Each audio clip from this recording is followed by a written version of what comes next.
সন্দেহজনকভাবে এক চোরকে ধরতে গিয়ে একদল দুষ্কৃতীর হাতে আক্রান্ত উত্তর ত্রিপুরা জেলার চোরাইবাড়ি থানার ওসি সহ 5 পুলিশকর্মী।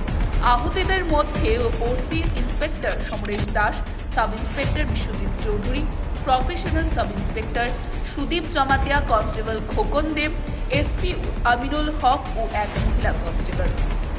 আটক 6 যুবক। গোটা ঘটনায় চোরাইবাড়ি জুড়ে তীব্র চাঞ্চল্য ছড়িয়েছে।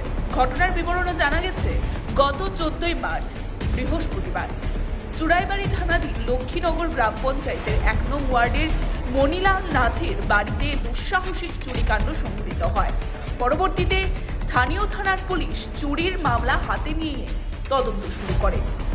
সেই মামলার পরিপ্রেক্ষিতে রবিবার রাত 1টা নাগাদ চোরাইবাড়ি থানার পুলিশ লক্ষ্মীনগর এলাকায় গোপন খবরের ভিত্তিতে অভিযান চালিয়ে সন্দেহজনকভাবে এক চোরকে আটক করে।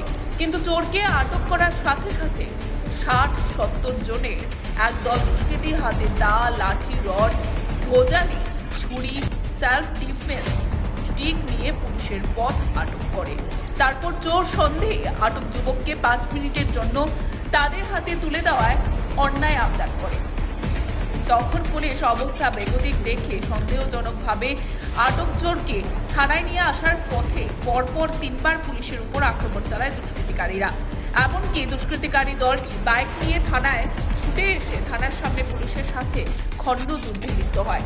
তাতে আক্রান্ত হন চোরাইবাড়ি থানার OC inspector Samaresh Das, sub inspector Biswajit Chowdhury, professional sub inspector Sudip Jamatia, constable Khokan Deb, SP Aminul Haque ও এক মহিলা কনস্টেবল।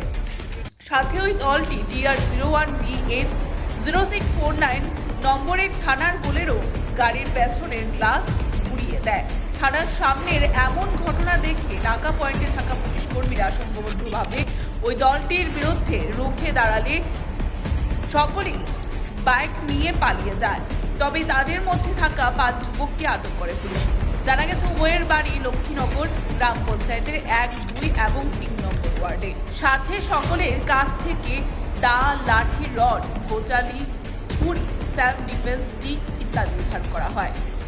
Report Tripura news.